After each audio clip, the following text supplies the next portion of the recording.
We will definitely try to stay out of this conflict. It's not our war. We are not going to be a part of this war. So we want that, and we wish that there is no war at all. But if there is conflicts and confrontations, we will try to keep Kurdistan out of it as much as we possibly can. And I hope that our decision is respected. We have relations with both the United States and Iran, and we don't want to be a part of this conflict. They say America never abandons its allies. It does. Just ask the Kurds. For over a century, the Kurds have fought for a homeland, a nation promised after World War I, then quietly erased from the treaty that followed. Still, they never stopped fighting. They stood against Saddam Hussein, they stood against ISIS, and they stood with the West, believing loyalty would one day be returned. In 2014, when ISIS surged, the Kurds held the line. They lost thousands, men and women who refused to run, fighting to stop a caliphate that could have swallowed millions. For a brief moment, they believed America stood with them. Then came the deal. The U.S. withdrew. Convoys vanished into the night. By morning, Turkish tanks rolled in, villages burned, families fled. Hope turned to ash. The same Kurds who bled beside American troops were left to face invasion alone. It wasn't the first time a superpower betrayed them, and history shows it won't be the last. Allies call it strategy. The Kurds call it survival. That is what has happened in the past, that the Americans try and instrumentalize the Kurds and then they betray them. So this would not be, for the Kurds, the first time they've had this kind of invitation, but they will also have long memories. Reporting suggests that the CIA has been working on smuggling in weapons to Iranian Kurdish militia members for some months now. The Israelis had a close relationship with the Kurds in Syria, as did the Americans up until recently before abandoning them. And that gets to one of the hearts of the problem, which is that if you're an Iranian Kurd, well, of course, you'd probably quite welcome American support, but you'd also be rather skeptical about it because you've seen how just earlier this year your ideological compatriots in Syria were effectively abandoned after having been used by the Americans as the main counterweight to ISIS for many years. Can I be the person who takes us back to 1991 when the Americans and the CIA primed the Kurds to overthrow Saddam Hussein? They trained people, they gave them weapons, and at the very last minute, they decided that wasn't a good idea after all.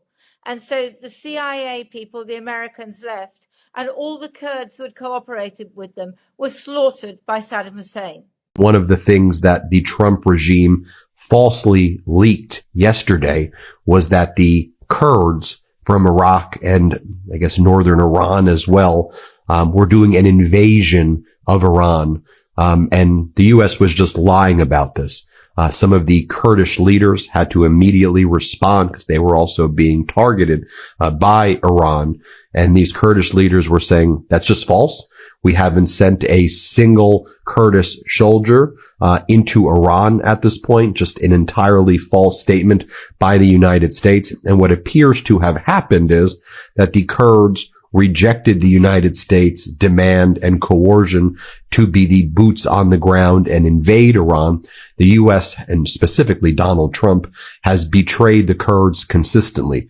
Trump betrayed the Kurds to Turkey during Trump's first term, and Trump betrayed the Kurds again to Syria, extinguishing the Kurds' autonomous territory area in Syria when Donald Trump supported al-Jilani, the al-Qaeda leader who now runs Syria. That's the guy who went into the Oval Office, who used to have a $25 million bounty on because he led al-Qaeda, and Trump was spraying perfume on him and sniffing him. Who are these Kurdish groups, and why would they be incentivized to get involved? So Kurds are an ethnic minority that are significant within the region and along the Iraq-Iran border. In northern Iraq, which they've been there since 2003 in a semi-autonomous region. So they're part of the federal government in Iraq, but they have their own distinct government and own distinct militant groups. There are 5 different groups approximately, and now they're all under one umbrella. They're looking towards helping the Kurds in Iran and the Iranians as well fight the Iranian Revolutionary Guard. They are lightly armed. They're not going up armored in tanks or anything like that.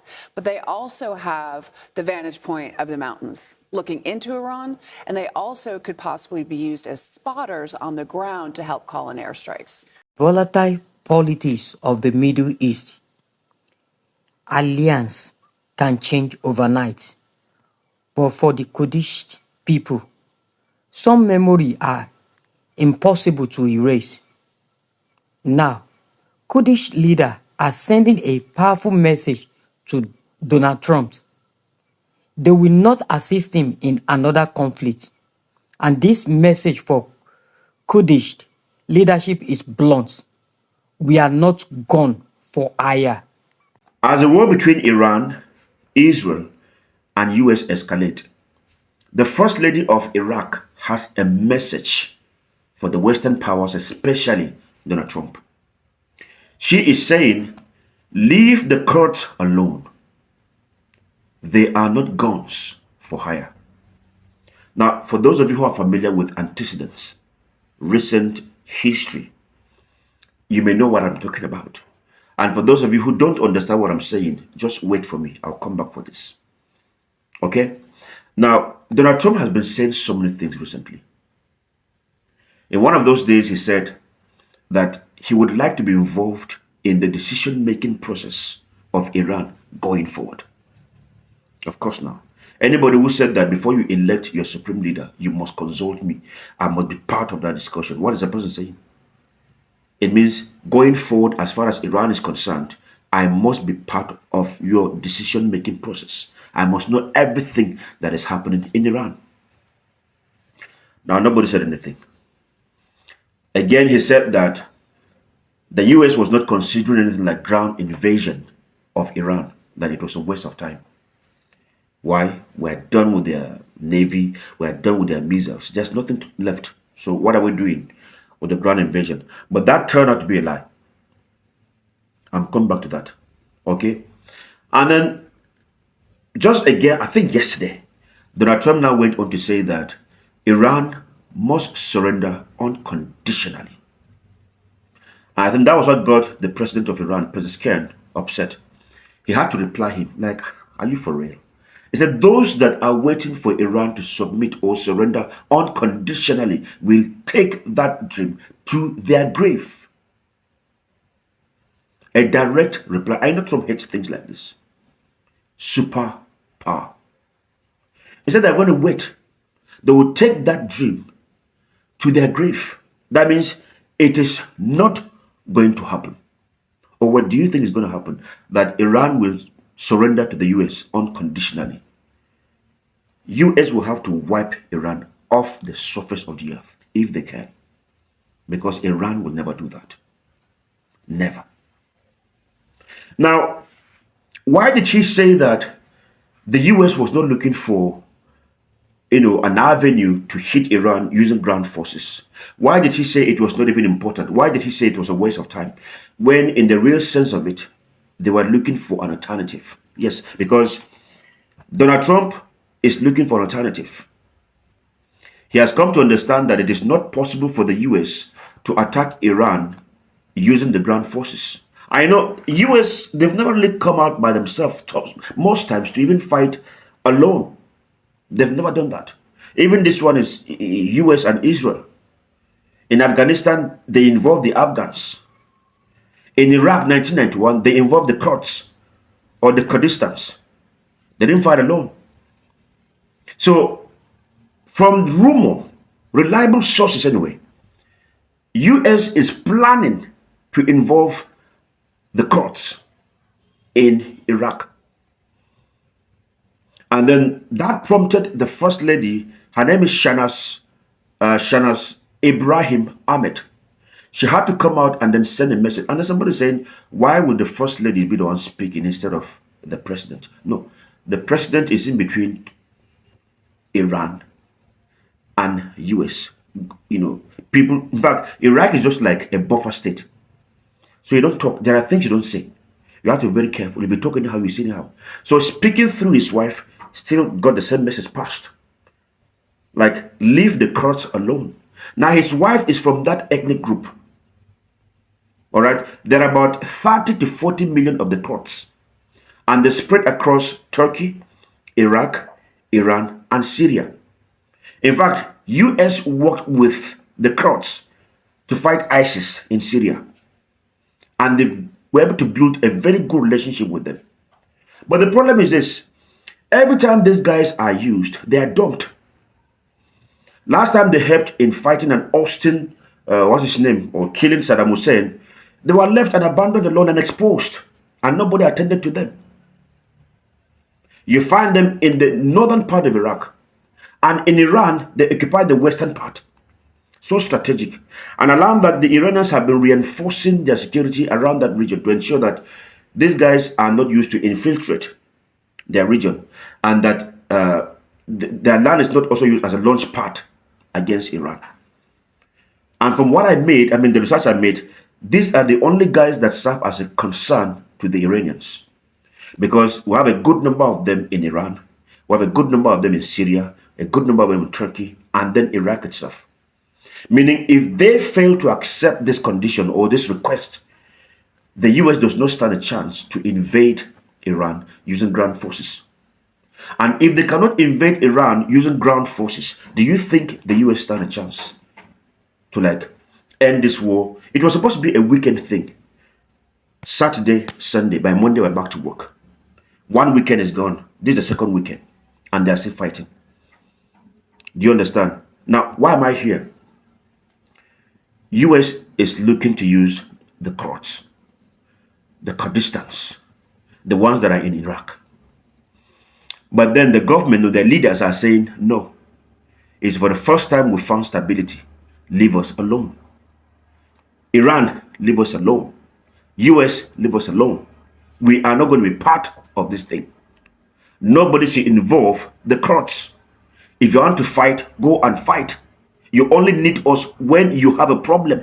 You only need our strength. You only use us and dump us. We are not going to be a pawn in your own hands anymore. Meaning we want to decide our own fate, our own future going forward. Nobody should involve the Kurds going forward. So do you think only air offensive will crumble or cripple Iran?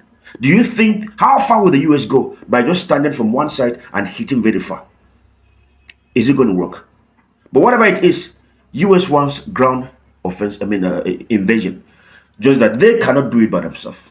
As usual now, they always have to look for someone to help them fight. You keep on saying, I don't support the US.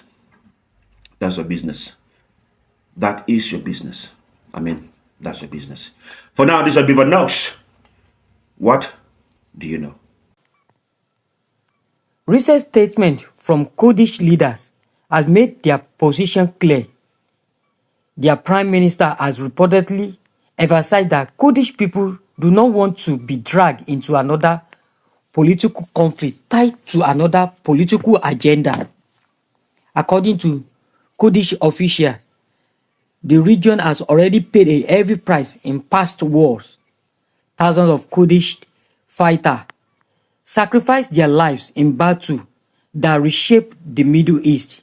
But today, their leadership say that Kurdish people must focus on their own security, stability, and future, rather than fighting wars that serve other political interests.